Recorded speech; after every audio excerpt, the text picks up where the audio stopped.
Hello, I'm Zash, and welcome to episode 70 of my Senjou no Maou, or the Devil on G String, Let's Read.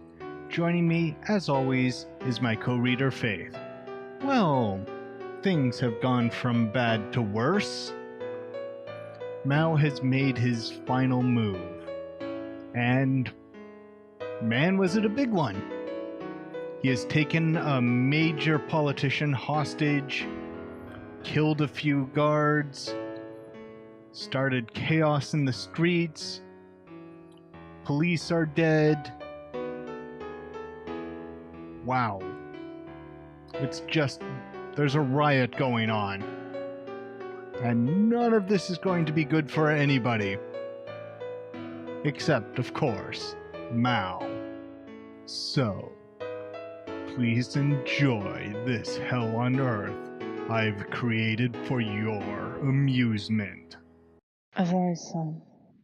We mixed in with the large crowd of people trying to escape the building. The employees scrambled for the stairs, not giving a care about anyone else. A good number of people fell and were trampled. We searched for an exit, like a pack of refugees. Azari-san, look. When we reached the outside at last, we took in a breath of fresh air. It was only then that we understood. Usami. We had thought that as long as we made it out of the building, we'd be safe. Yeah. This is much worse than we thought. This wasn't just a takeover of the Senjou Corporation building. The sound of screaming meshed with the rattle of submachine gun fire. As it turned out, nowhere was safe.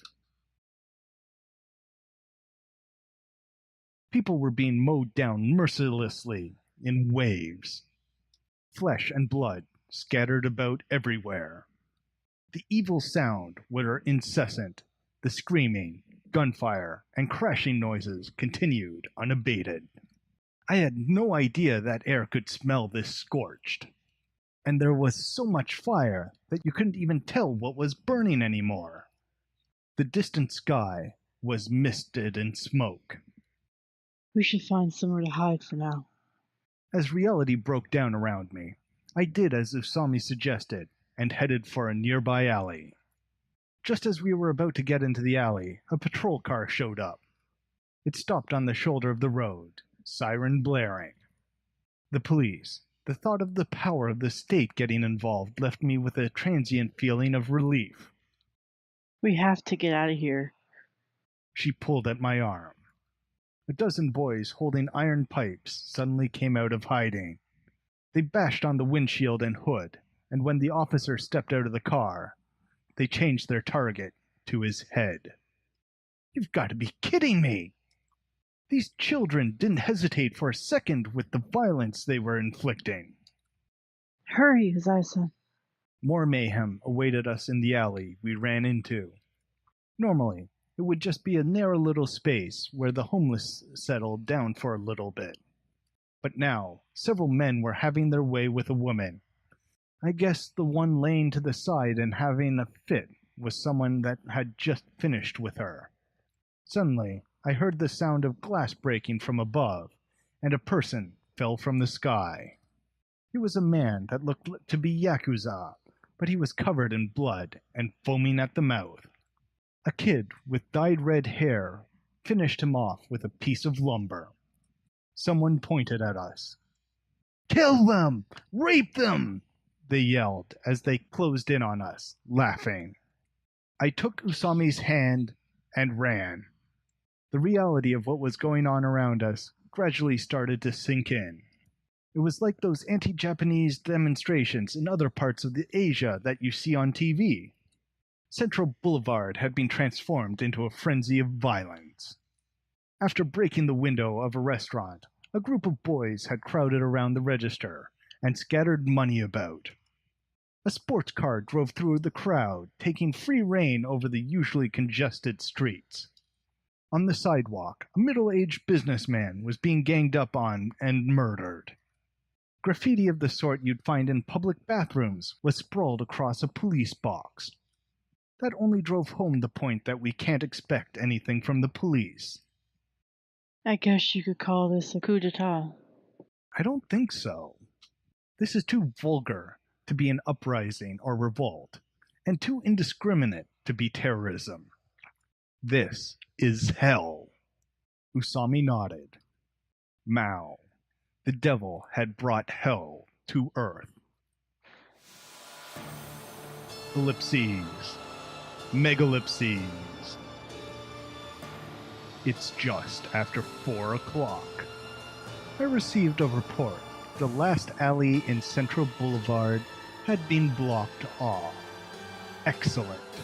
Now everything within a 2-mile radius of the Senjou headquarters has become part of our little nation. We can call it Neverland, or the People's Anarchy of Tomenbetsu City. It doesn't matter. What's important is that I succeeded in forging the hell I sought on Earth. Death and destruction enveloped everything in sight. I spent many a year plotting in order to bring about this lawlessness. Central Boulevard has nigh on 40 different entrances and exits. And at the moment, each one of them is being controlled by the children I brought up so dearly.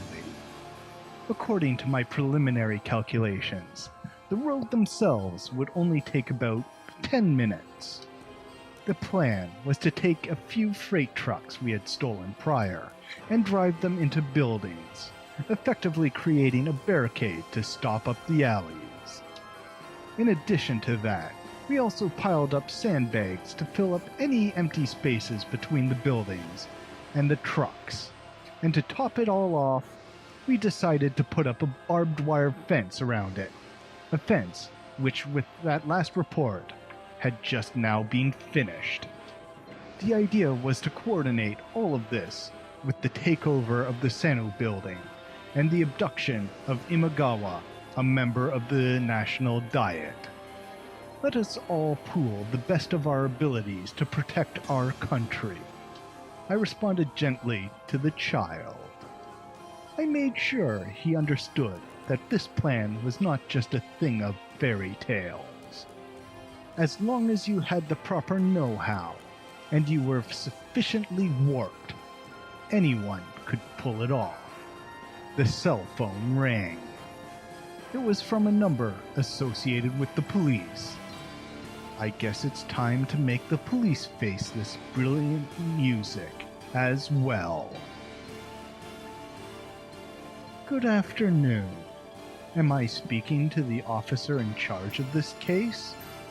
There was no need for a voice changer. Regardless of which machine or algorithm you use, police technology has evolved enough to identify your voice print. My name is Tokita. I'm with the Special Division of the Prefectural Police Department. I don't think there will be any complaints if you consider me in charge here. His voice held a sense of dignity and a firm will. This prefecture's special division is on par with the Tokyo Police's Special Investigations Team, or Osaka's Martial Arts Attack Team, in terms of capability. They're professionals when it comes to hostage crises, kidnappings, corporate threats, blackmail, and other such cases. When dealing with vicious criminals such as myself, they mobilize with heavy equipment, and then, if negotiations fail, they charge in. A pleasure to speak with you, Superintendent Tokita. Or should I say, Senior Superintendent Tokita. You're quite informed about the police ranks. You wouldn't happen to be with the police yourself, would you? He's a real negotiator, all right. Already going after the juicy details, eh? You can call me Asai. Public security might even have some information on me. Go ahead and check if you like. Well, thank you. That should save us some time. Tell you what, as a token of my appreciation, how about I tell you exactly to what extent I have you surrounded at the moment? That would be wonderful. At present, We have all roads that lead to Central Boulevard and Central Office blocked off. Same goes for pedestrian routes. We have police tape up to keep the press at bay as well. And yet, it's only been 3 hours since the incident occurred. Excellent workmanship.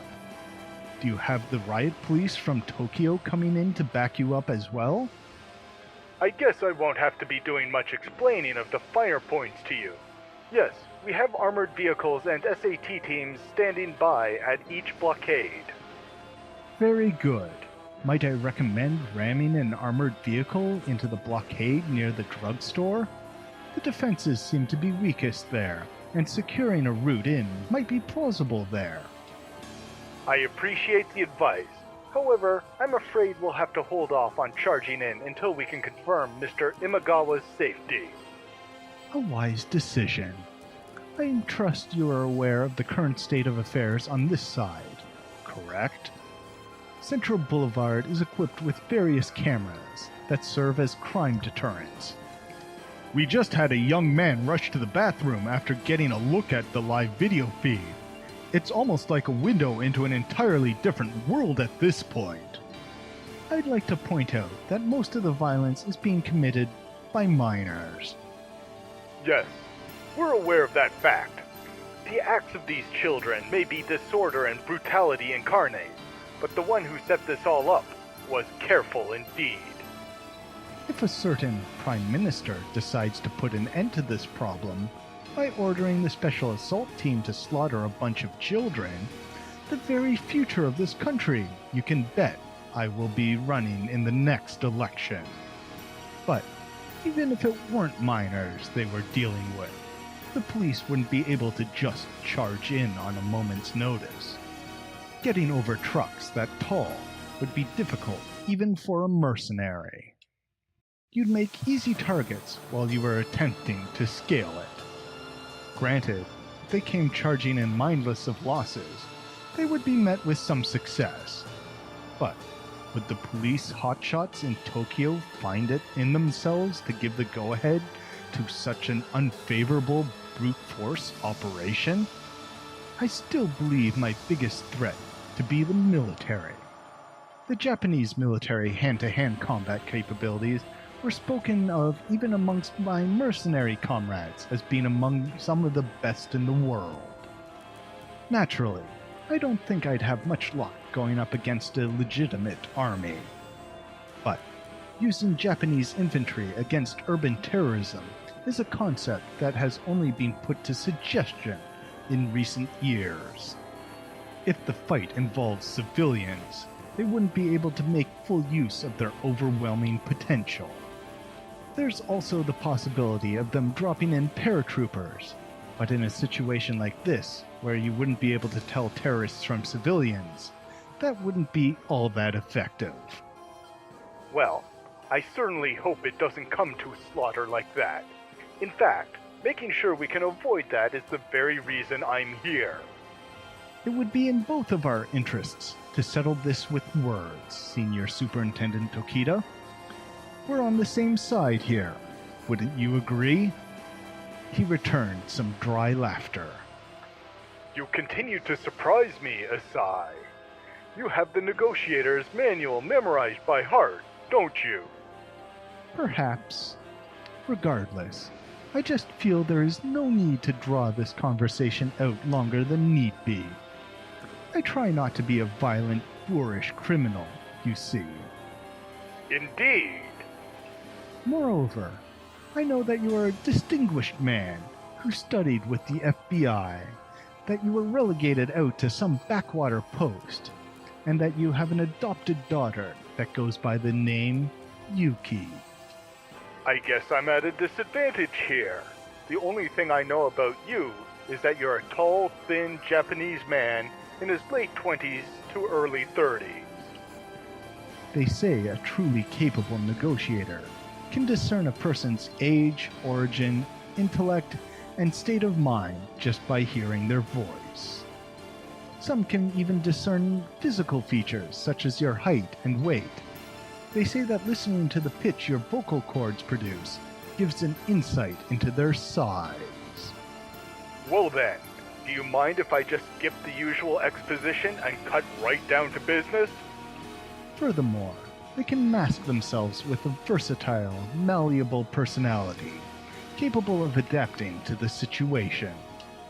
However, he must have figured that continuing with the charade would be pointless against me. What are your demands?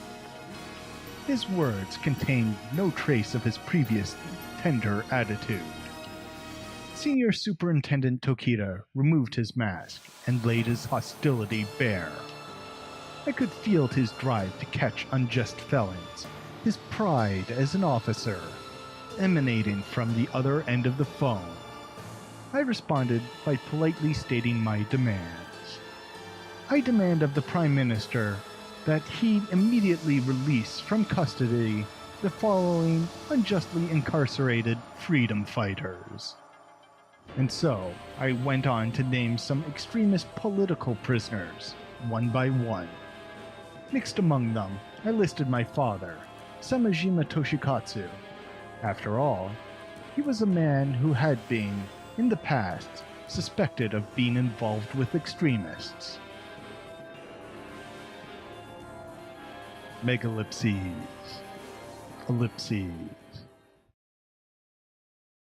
Tiles had been upturned here and there along the path we walked. Splinters of glass were scattered about. Streetlights were bent over, crooked, and on the verge of falling over at any moment. The shopping district was less than a shadow of its former self. How are things on your end, Usami? We hid behind a wrecked car as we searched for some form of escape. No luck. The main exit out of Central Boulevard was blocked by a huge bus. Sandbags were piled further on top of it, blocking any view of the outside world. Occasionally, we heard the sirens of ambulance and police cars from beyond the blockade. Men in uniform and young boys fired off their pistols and machine guns, almost like warnings to those outside. The pandemonium all around us had shown no sign of abating. Hip-hop fashion boys were chasing around the poor unfortunate souls that had been left behind. There were women among them too. Each one carried either a pipe or a gun. Son. Were you talking to me? My eardrums had already been saturated with noise from the hell around us. The sound of smashing concrete. The sounds of screams and gunfire. Piercing shrieks. Dashing and running. Fighting. Cries of death. Hey, you! That's why we didn't notice the voice stealing up on our backs. Usami yanked my arm. We ran our hardest. We passed under the crooked streetlights and drove under a gasoline pump covered in soot. Jeers and whistles assaulted us from various directions. Usami's exhaustion was made clear by her face. I probably looked just as pathetic. As I panted, I felt something sour creeping up in my throat. After jumping into a cafe with all its windows busted, we were finally able to turn around. A disheveled man was closing in on us with a nasty grin. We can't stay here. She's right. Running into a building with only one exit isn't going to do us any good. Feeling a bit dizzy from lack of oxygen, I kicked my legs into action once again, crossing over the floor covered in shattered glass. Over there! My feet responded in kind with noisy footsteps. After getting back on the road, I still could not afford to rest my legs. I crossed the street, jumping over an open manhole in the process. I passed an elderly man's corpse and a broken vending machine along the way. But, in the end, this was all a hopeless escape. No matter where or how far we ran, mobs of people would be there to greet us at every turn. We need to find someplace to hide. Just the act of running makes us stand out. We turned a corner. There was a department store signboard about 200 yards ahead. Over there! That was the only place we could run. Major department stores have multiple exits, and there should be plenty of hiding places inside. The bathrooms, the escalators, behind racks of clothing. It's not like these little goblins are chasing solely after us. If they lose sight of us, they'll probably just give up. The situation inside the department store wasn't much different from the outside. Display cases had been shattered, and gems were scattered about the floor. We stepped over torn bags and the pieces of dismembered mannequins as we searched for a place to hide.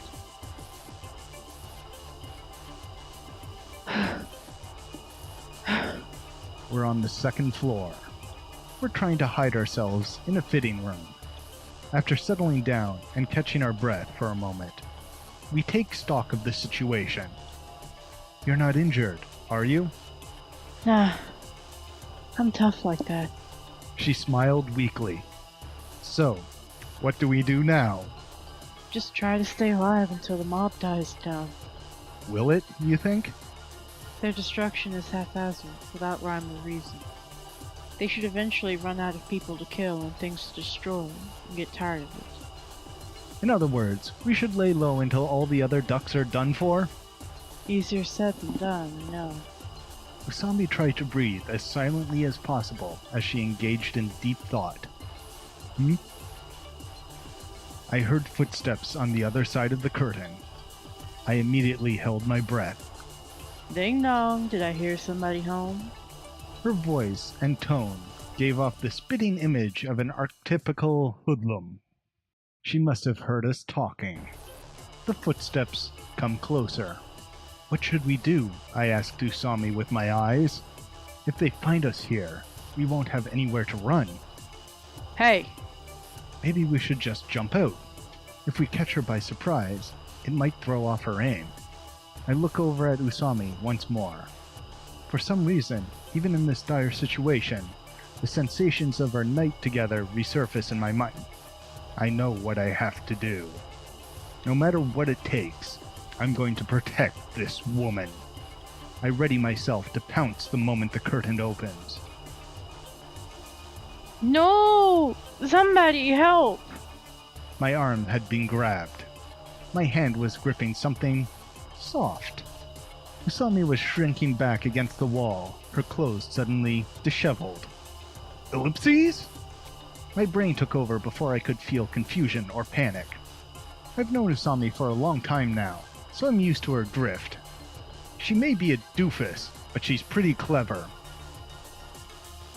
I said, take it off, you dumb bitch! I slipped my hand over her panties. Cry all you want! It ain't gonna change shit! I threw her down. Please, let me go! I heard a voice from behind my head. Hey. I turned around and a blonde with a pistol was staring down at us. Please, stop. Usami squirmed desperately. Just trying to have some fun, huh? I answered in the most counterculture tone I could muster. Damn straight! So get the fuck out of here! I saw this bitch first! The girl lowered her gun. Whatever, dickhead. She turned around and headed for the escalator. Whew. Looks like we got through that one. Thank God you caught on. I knew I could count on you. I didn't hurt your arm, did I? Oh, no. She chewed her lip in embarrassment. Anyway, you really seem to be in your element when playing the villain. I could totally imagine you as that guy with the mohawk in that post-apocalyptic end of the century anime. Spine chills ensued. You really like that show, huh? I'm surprised she can still make jokes in this situation. Anyway, that last exchange pretty much sealed it for me. They don't have any clear distinction between friend and foe. Indeed. They're all dressed pretty casually, and they aren't wearing any accessories or anything to identify each other. They're probably just going after anyone who doesn't have any weapons, or people who clearly aren't minors. It's impressive that you can make such rational observations at a time like this. I follow your logic, but I can't help but wonder why. Most likely Maou wanted it this way. If there are no identifying characteristics, then the police won't be able to tell the difference between rioters and victimized citizens. It's a form of deterrence that decreases the effectiveness of brute force solutions to the situation. Yeah, I guess. But none of that really matters now. All we need to do is make it out of this hellhole alive. Well, at least things are looking up. We look like kids and all, so we should be able to get through this just by laying low. Yeah. She didn't look fully convinced. However, that only holds if none of the rioters are specifically after us, or would recognize us on sight. Act. You frequent Central Boulevard a lot. And me?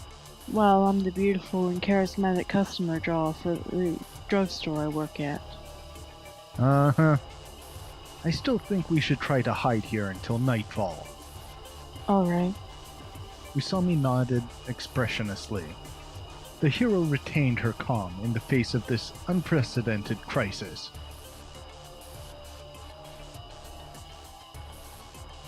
Megalipses. Ellipses.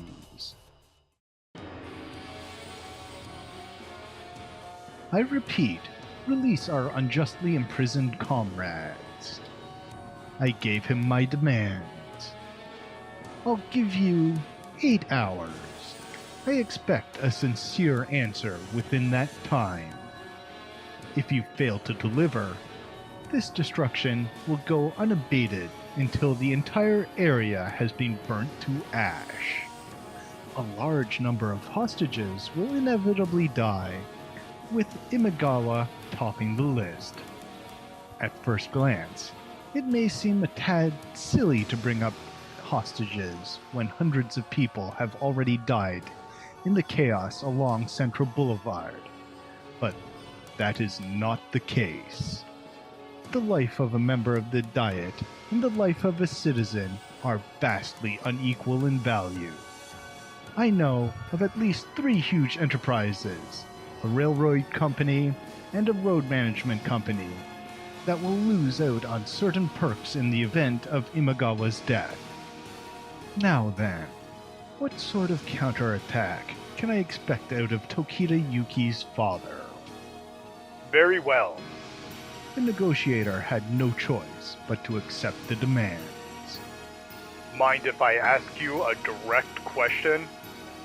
Go ahead. Do you belong to a radical organization? He's sharp. What do you think? Yeah. Right. Sorry. He must have figured that I was a bit young to be a Japanese radical. Spend as much time as you want profiling me, Senior Superintendent. Kyousuke and Usami are already privy to Mao's true identity. The Yakuza Kyousuke has gotten involved with probably know as well. However, the police are yet to realize that Maou is the mastermind behind this disturbance. At any rate, it should be difficult to get an accurate profile on Samajima Kyohei, a dead man. I've never been in trouble with the police, and I've left behind almost no photographs. Even when I was playing those games with Usami, I took utmost care to leave no evidence. 8 more hours.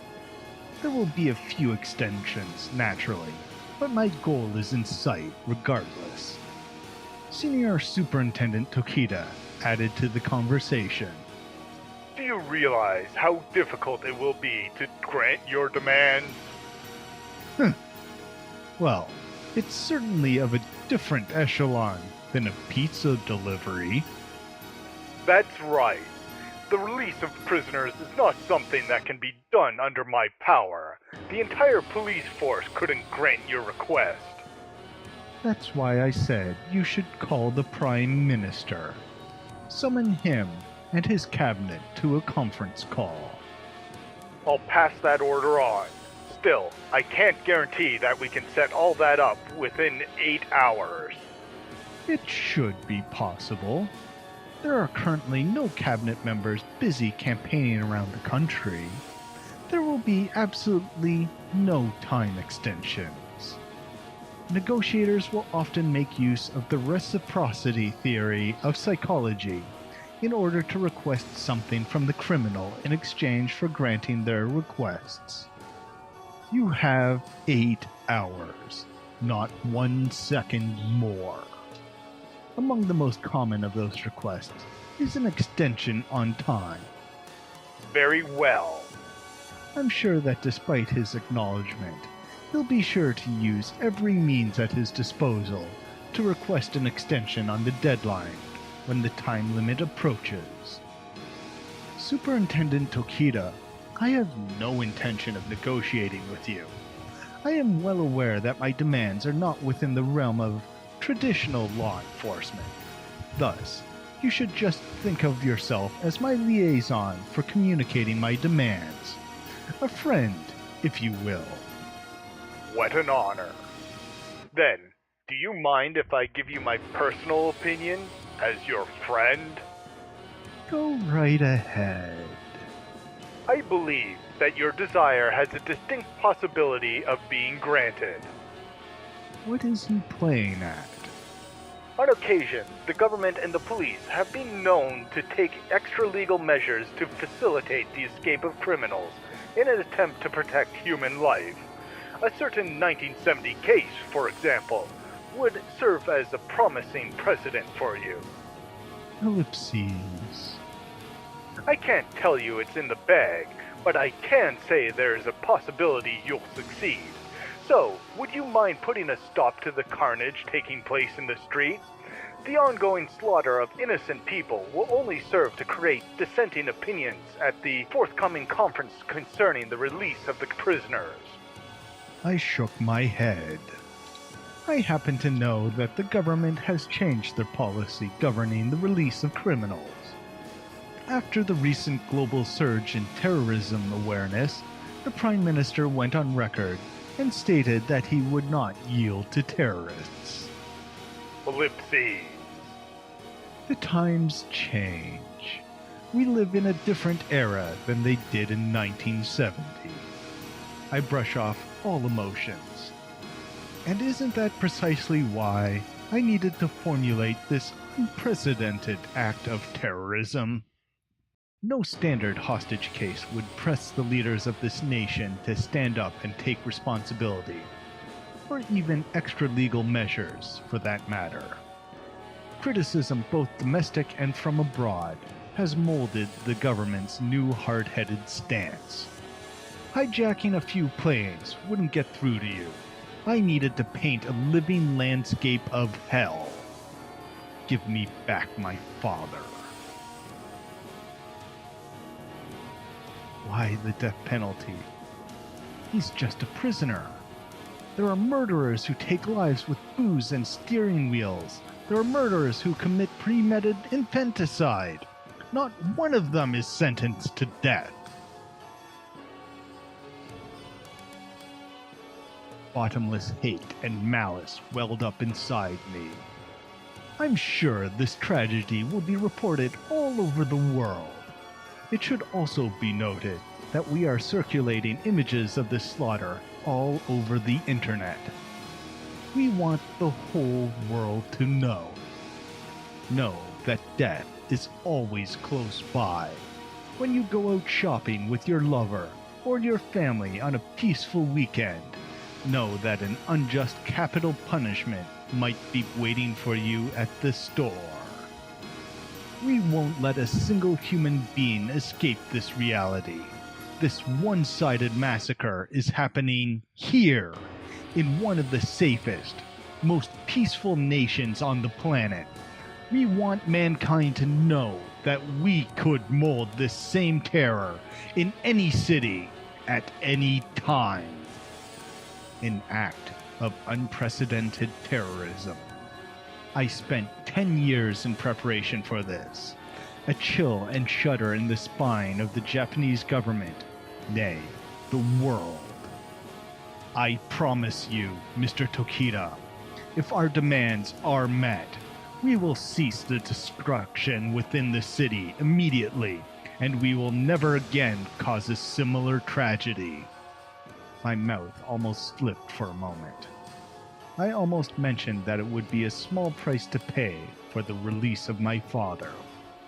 If the government absolutely must save Faze, release the captives in an informal exile or the like. Say that you cannot pardon the prisoners, but you can liberate them. That sort of sophistry is the political forte, is it not? That proposal was the only compromise I could make.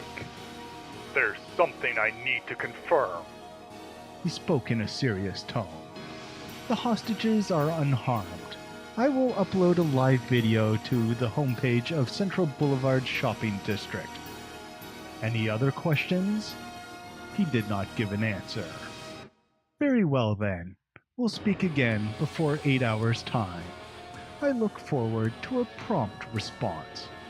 After all, the longer it takes, the more innocent people will die. Megalipses. Ellipses.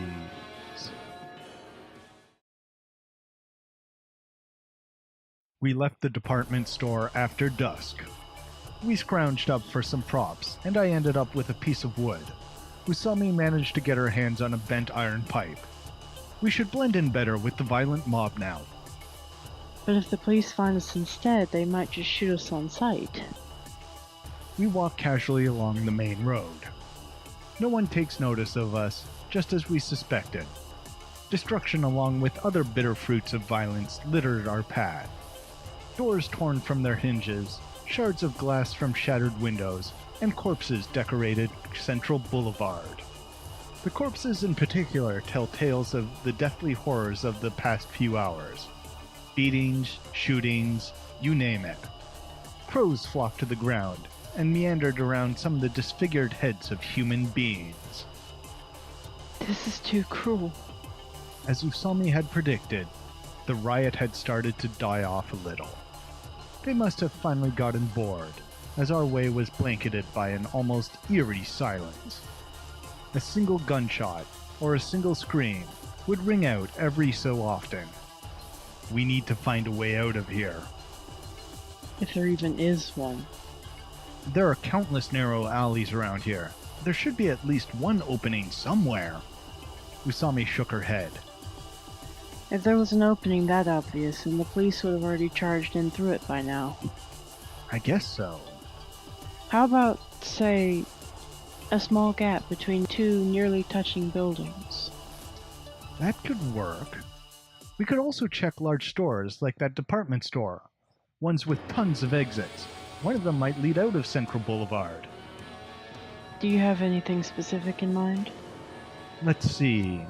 Big buildings with exits facing out of Central Boulevard. The coffee shop, that big karaoke bar, and... As I was trying to render an image of the downtown area in my head. Hey! Startled, I turned around. I was met by 5 boys who were clearly bad news. Well, if it isn't Azai and Usami. Shit. Among them, wearing a nasty grin, was our classmate Hashimoto. Sup, Hashimoto? How's it going? That thing you got in your hand there wouldn't happen to be a toy, would it? The object in his hand shone silver under the streetlight. I've seen that model handgun somewhere before. Oh, that's right. I remember it from the time Gonzo took me hunting in some remote mountain area. I already missed the days where he would ask me to join him for firearms training. Come to think of it, his wake is being held today. Looks like I won't be able to make it. Were you guys on a date or something? Talk about bad luck. Tell me about it. Got ourselves into some deep shit. The group of 5 seemed to have recognized us as prey. They slowly closed in on us.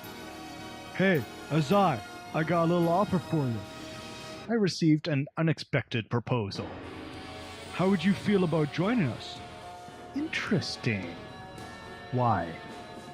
I heard from Tokita that you were a Yakuza kid. Rich as shit, too. We were told to recruit people like that. I take that to mean Hashimoto is unaware of my connection to Maou. I could feel Usami's stare. I'd say this is an offer I can't refuse. And what about Usami? Well, I could tell you about her. He directed attention to the group of boys with a twisted smirk. Each of them held a lecherous taint in his eyes. How about it, Azai? He lifted his right hand and pointed the gun to my head. I heard the crackling sound of glass at Usami's feet. I knew what I had to do. In your dreams, you son of a bitch! I suddenly chucked my wooden prop at Hashimoto. The gun went off. However, I knew something Hashimoto apparently didn't. That particular weapon isn't meant to be held in one hand. Even with two, it's hard to aim. I doubt he'd be able to hit me even from this distance unless he aimed at my stomach. The wager paid off, as Hashimoto's arm was wrenched by the recoil. He screamed out, pathetically in pain. Usami! I broke into a run. Usami quickly caught on and started to chase after me. Don't let them get away! We ran through the very core of Central Boulevard. We're in a much more dangerous situation than we were this afternoon. The number of available prey has been thinned out since then. Innumerable boys dressed similarly to Hashimoto lurked out of the darkness like rats. Kids sitting on the side of the road dressed in hip-hop fashion heard the fuss and rose to their feet. They all fired their guns off at random as they chased after us, shouting with joy. What do? The more we run, the more pursuers join in the chase. We saw a group of buildings in Central Office ahead. Since there isn't really much entertainment in the business district, maybe there won't be as many kids there. Ah, Are you okay? She tripped over a corpse or something. I took her hand and helped her to her feet. Fucking hell! They're right on our tail now. Don't let them get away! Surround them! We were approached by uncountable footsteps and shouts. It was only a matter of time before the bloodlusting crackheads could see the whites of our eyes. sorry. Usami was wincing in pain. She might have hit her knee in the fall. I too was reminded of my own exhausted state. Who knows what they'll do to us once they capture us? They're filthy hyenas. Sure, they'll probably just kill me, but if they get their hands on Usami... Usami, you go off on your own! I turned back towards the angry mob without waiting for an answer. I could hear her behind me, begging me to stop. Paying no heed, I charged forward. They split up! Get them! Seems like Usami ran off without further complaint. Needless to say, I don't plan on just handing myself over. Over here, cocksuckers! I waved to lure them after me. I ran into a narrow alley. I won't have to worry about being surrounded in here. If I can take just one of them down and nab his gun, I might be able to get through this. Ellipses? Something falls down from above me.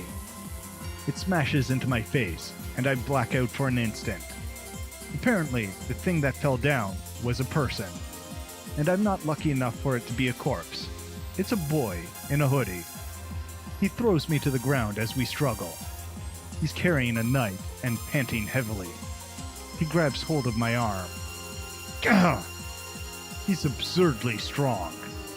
He pins me down and mounts my stomach, and I find myself completely unable to resist. His eyes, muddled from drugs, were right in my face. The dull gleam of his knife invades my sight. God damn it! Horror. The first thing that flashed through my mind was that disgusting girl. There was a thud, and with it, the boy's eyes rolled back in his head. The hand gripping the knife went lifeless. Behind the boy was someone holding a club. They were shivering, as if they regretted what they had just done. It was someone I knew well. Hey man, you sure you should be appearing in a serious scene like this? You ungrateful little prick! I was scared shitless! You know that? Aizawa Aichi helped me to my feet and immediately started to run. Hurry up and hide, you idiot! Oh yeah, He was in Central Boulevard too, wasn't he? Urged on by Ichi, I followed him through a door deep in the alley. Inside was the bar we had once visited during our pursuit of Senjou. Only one window had been cracked, and the food and liquor hadn't been rummaged through at all. But man, I just hit someone for the first time in my life. It's finally come to that. I think I'm a genuine evil bastard now. You really saved my ass. Yeah, you better be grateful. You owe me your damn life. Yeah, anyway, you're still alive, eh? Yeah, man. I was fucking delirious, bro. I mean, I had no idea what the fuck was going on. But I guess my bestial sixth sense kicked in or something. I've just been hiding here the whole time. What a lucky little bastard. Oh, hey, wait a minute. I looked around the shop. Where's Miss Noriko? Gah! Aichi trembled. Noriko. They got a hold of her, and then... Ellipses. Nah, just fucking with ya. Huh? She blew me off, bro. She was never in Central Boulevard to begin with. That would be good news in this situation. I heaved a sigh of relief. But now's not the time to be relieved. I took out my cell phone and called Usami. But the signal must have been bad or something, as I couldn't connect. What the hell is going on here, anyway? I'm not sure, but it doesn't look like there's any way out. Seriously, man? Fuck, I knew it. I just fucking knew it. There was screaming coming down from all over the place. I thought America had declared war and bombed the harbor or something. This is no war. It's a massacre. And to make things even more fucked up, it's the kids that are doing the butchering. Hospitals, police boxes, government buildings, they haven't spared anything. Everything is on fire. Don't tell me this is that Maou guy's handiwork. Most likely. Come to think of it, there's really no hard evidence to support the Maou theory, but both Usami and I are pretty much convinced it is. Well, you asked about Noriko, so now it's my turn. Where's Usami? I don't know. Seriously? Come on, man. You're dating, aren't you? There was a rumor going at school that you two were skipping to go to some hot springs. We aren't dating. And what the hell? Hot springs? Tokita probably just shot off her big mouth and pulled that out of her ass. Anyway, I'm going to look for Usami. I headed for the exit. Where do you expect to find her? Well, I've got no place in particular in mind. Wouldn't it be better to wait until you can get in touch with her? No. She might be in a situation so precarious that she is unable to use her phone. Well, wait up, man! Are you fucking crazy? Suddenly, when Aichi went to grab for my shoulder, they were on the other side of the door. I know you're in there, Zai. Shit. We've been found. They keep pounding on the door. Are there any other exits? There's one shattered window, but I don't see a back door. I pointed out the window to Aichi. No good, man. He spoke in a whisper. We're surrounded. After a gunshot, the door was kicked open. They started pouring into the bar like a pack of zombies. Hashimoto closed in on us, his face blackened with dirt and soot. End of the line. The look on his face was completely alien to the student on the basketball team that I'd been familiar with. Oh, I'm gonna have some fun with you before I torture you to death. Suddenly, I felt a pressure at my back. My sight flashed for a moment. My head burned like it was on fire. My vision was soon engulfed in darkness. I thought I heard Aichi's shrill voice, but I couldn't even lift a finger in response.